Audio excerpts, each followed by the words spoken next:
Truman, the job of the gentleman on my left will be to remind me to move it along when too many tangents occur. When on the tangents. Well,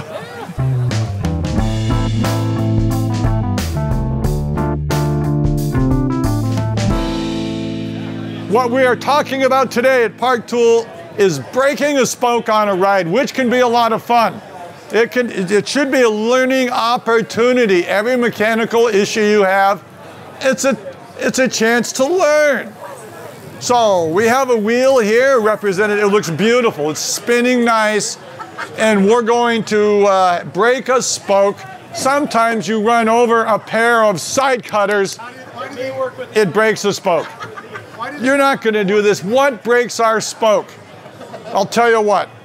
The answer is correct. The most common cause for a broken spoke, bottle opener. To anyone in the audience, you, sir, what breaks a spoke? Bottle opener. Wrong answer. In the Park Tool booth, if you give the wrong answer, you get the bottle opener. I'm going to say a stick. He is wrong again, but he already got his bottle opener. What breaks a spoke? What breaks when we're riding it? The most common cause. Over tightening. No, but you keep going here, sir. Corrosion's a pretty good one. Overshift. He gets wrong answer. You had corrosion. It's pretty good though. You know, you ride a lot. What do you get tired? Oh, I'm so tired. Fatigue is correct. Who said fatigue? Right at. You don't get it. You don't get a prize. You only get prizes for wrong. So, a stick can, but so fatigue.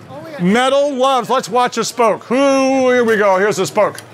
So everyone watch this carefully. Now watch when I pull on it.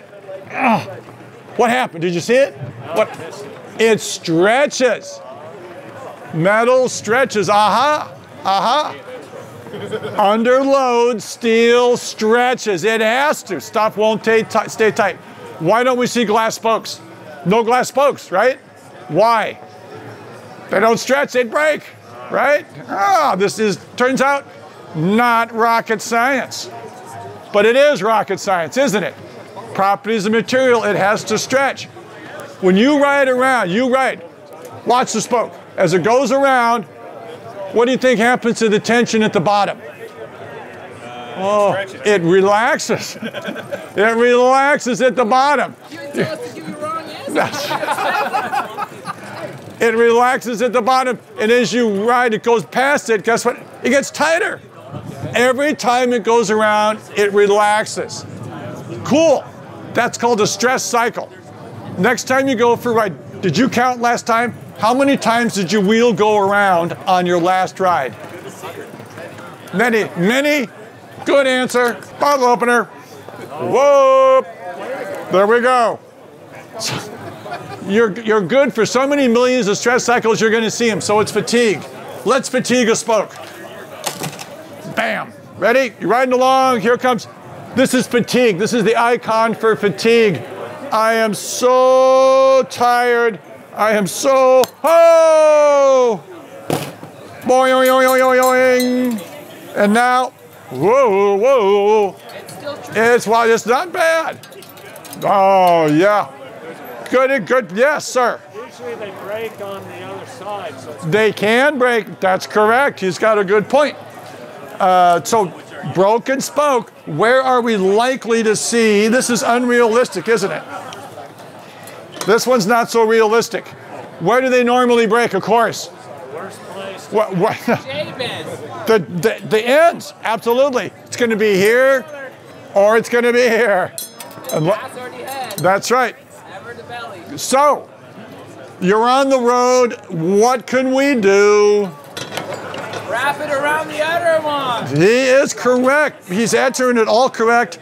It's too bad because we can't give a prize if he's correct. So, if you're on the road, it's simple. If you carry a spoke wrench, You try and correct it on the road as best you can. Luckily, we have something today that we don't have to be very, very true. What's it called? Disc brake. Oh, who said disc brake?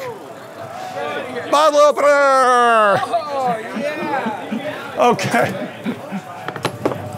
You got to keep these from hitting the frame. 32 spokes, if one is broken, is the wheel going to collapse? No. No. You need at least It's, you got more to go. You get home. You got home. Let's replace it at home.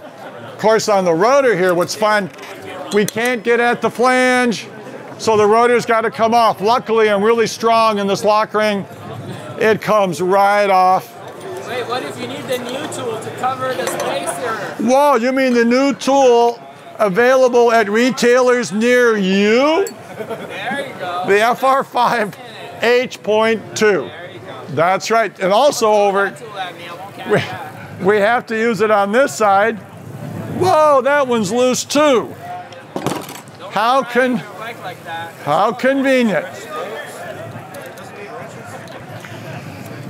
So now it's off, and now we can get our new spoke in. Let's look at the old one. First, we got to go buy a spoke. What length do we want to buy? The right one. How do we know if it's the right one? We can take another one out. That's one way.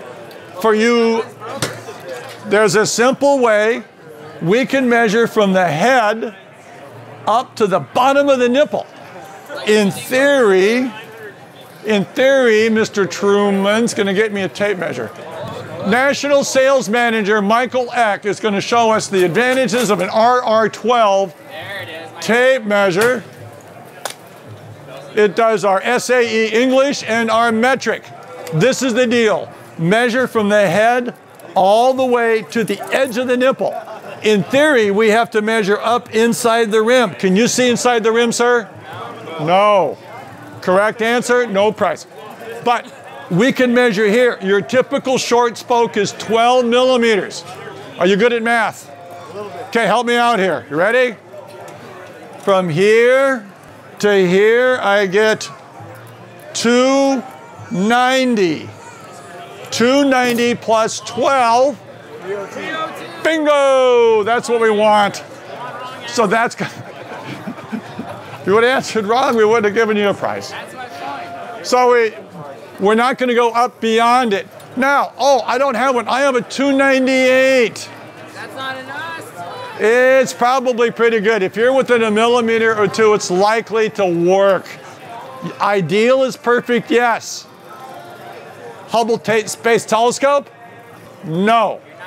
Bike wheel. You want good engagement? Yes, but you don't need, sometimes if you can't find it, you can get close. That's true. So here's another fun one.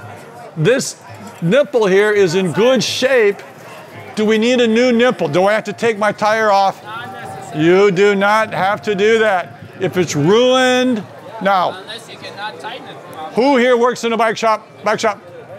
Should you replace the nipple? This is why, sir? Because it's already fatigued and messed up. The threads You owe it to the customer to do a full, thorough job. to have them come back. This is the difference between a professional and someone at home getting by. So yes, if you're at home, if it looks in good shape, okay, good enough. It's going to work. Most threads, you got to match the threads. 56 threads per inch, 2.2 millimeters. That's your common thread. As long as you're good on that, you're good to go. So we take out the old one here. You may notice on a hub, it's going to be deformed in there. That's normal and it's actually good. So here we have head, elbow, head, elbow. Head is missing. That tells me which way I want to go. And notice I have to bend that spoke a bit, to get it through. Is that going to hurt it? No way. DT, Wheelsmith, all the rest of them, Sapim, how do they make that bend? How do they make that bend? You know what they do? Bend it, right? It's not cast as a piece, they just bend it. So bending it doesn't, it's a little bit here, it ain't gonna hurt it. So the worst bend in the spoke is where? Right there. So here we got to follow our pattern.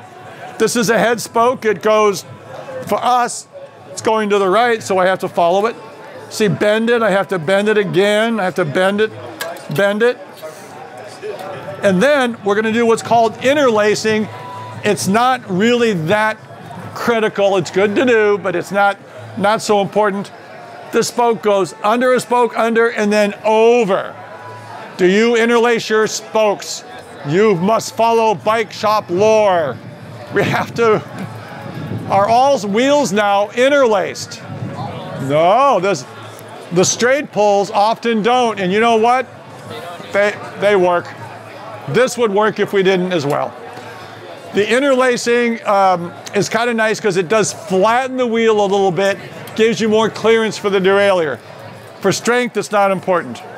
Okay, so now I'm ready to engage in thread. If my lovely assistant, Truman Purdy, would fling a bottle over here, it would be appreciated. I want the CL1, the best lube in the place. Your best lube, sir. Oh, is this a good year? That's a good year. Thank you.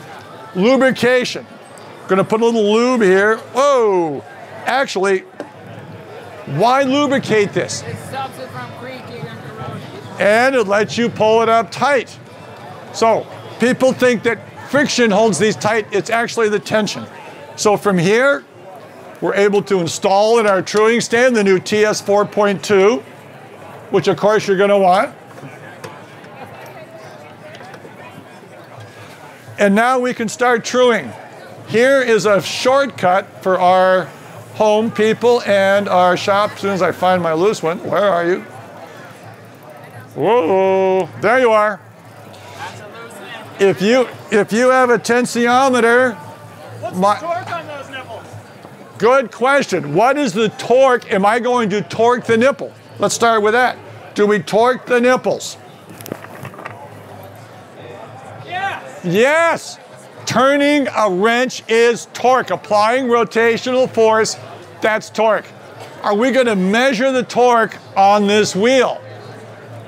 We are not. We should measure the tension. And I have a tension tool that, again, my lovely assistant is going to get the TM1 that I forgot to get. It's simply a shortcut. I have two lovely assistants, it turns out. So this is a shortcut. It's not absolutely necessary. We're going to measure tension of the neighboring spokes and bring this one up to the same. Oh, the TM1 available at retailers near you. So here we've got a 14. We've got a 12. What's the average? Man, this guy's good. So we're going to run this thing up tighter, tighter, tighter until we have about 13. And then, whoa, 6. Keep it going, keep it going. Now you actually have a chart with these. That's a different story. 12, close enough. It speeds the work. That just saves you time. Otherwise you can turn and spin and turn and spin and turn and spin. So saving time's nice. Is it nice? Makes bike shops more money, and for everyone else it lets us ride more and brake more. Okay, baseball fan here, baseball fan. How many strikes do I get? 3. So I broke a spoke. Whoa! Okay, let's go out on the road. I'm riding. Then all of a sudden I'm picking on this spoke. Whoa! So how many broken spokes do you think we should allow ourselves? 3. If you broke 3 spokes, you can't keep saying, oh, it was just a bad spoke, right? You break 3 spokes, it's out. You're rebuilding your wheel. If you keep riding, are you going to rebuild your wheel? Yes. 1 spoke at a time. Eventually, you'll get there. But 3 spokes, it's time to get it relaced, or in a bike shop, better what? New wheel. New wheel. So that's a shortcut to help us straighten it. We have Story. I want a story. Broken spoke. Who broke a spoke here? Riding along. Who broke? Sir, tell us about your broken spoke. I was riding, my kid's scooter fell into my spoke, snapped the smoke. So the kid's scooter broke the spoke. That was a good one. Could we have avoided that? Yes. Not having the kid. Correct. Who else broke a spoke? Sir. Front wheel Hector. on a track bike. Front wheel on a track bike in a crash? Fatigue. Popped right when I was riding straight away, right after turn. That would have been fatigue. Tell us how much bumpiness on the track? None. Most velodromes, none. So it wasn't smashing it, it was simply fatigue, tired spoke. Anybody else broken spoke? Go out and get them, because if you don't get broken spokes, you're not riding enough. Right, thanks for coming, and we'll see you again at 2, it says. Thanks. Any questions? Come on up. Thanks for watching.